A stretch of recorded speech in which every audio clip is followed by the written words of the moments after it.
Alright guys, so today we're going to be installing this SVE Mongoose Shifter that I got from LMR on my 1999 Mustang. So this shifter will make the shift significantly shorter. So look at the old shifter. The shifts are so long that I hit the water bottle when I go into second and fourth gear. So hopefully that will fix some of that. Alright, so the first thing we're going to do is remove the shift knob.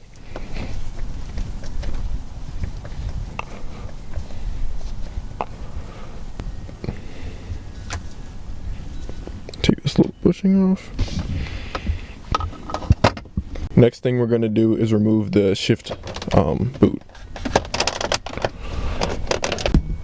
Once you got the shift boot pried out, you want to remove the traction control button and also the cigarette lighter connector. Okay, so once those two are disconnected, you can remove the boot. Set that to the side. Okay, so the next thing we're going to do is remove the bolts on the old handle, and these are 10mm bolts.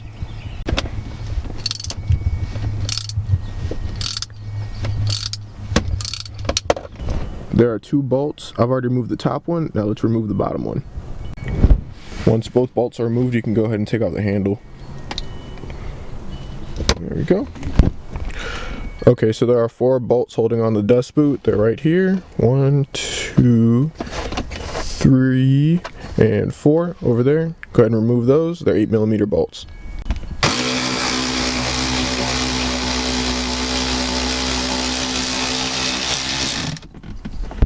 So for the bolts on the back, you'll probably need an extension because a ratchet will hit the front of the stereo. Okay, so with all 4 bolts loose, we can go ahead and take off the dust boot.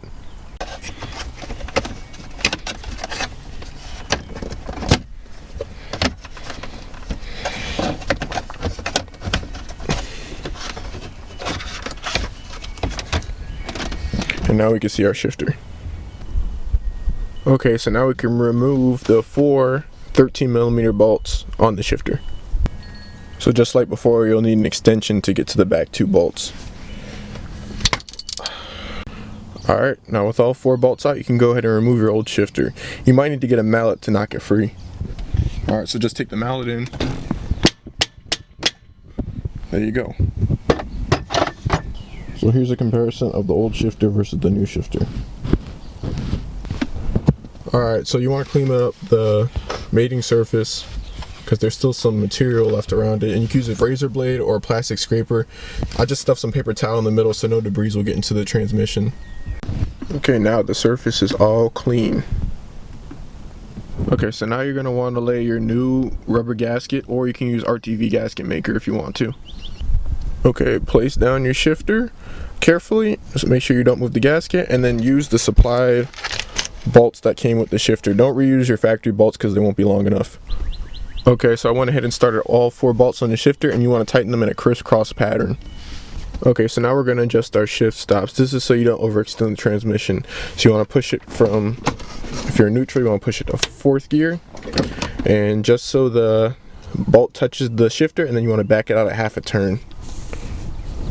So there should be a little bit of a visible gap between the shift handle and the shift stop, and then you can go ahead and tighten the jam nut.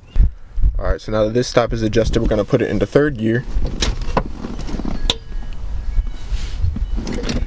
and adjust this stop on the back, doing the same thing. Okay, once you've adjusted both shift stops, you can go ahead and put your dust cover back on. Alright, once you got the dust cover on, you could tighten these 8mm bolts and those 2 in the back. Now we can put on our new shift handle. These are 13mm bolts. You can either put them on the lowest setting or the highest setting. I chose the highest setting. Don't forget to put this little washer in between the shifter and the handle. And go ahead and tighten these down. Once you got your shift handle on tight, you can go ahead and replace your dust boot and plug in your traction control button and your cigarette lighter. Alright, with the dust boot on, all that's left to do is screw on the shifter. Alright, so the new shifter feels really good. I haven't driven it yet, but if I put my water bottle in the cup holder and go in a second,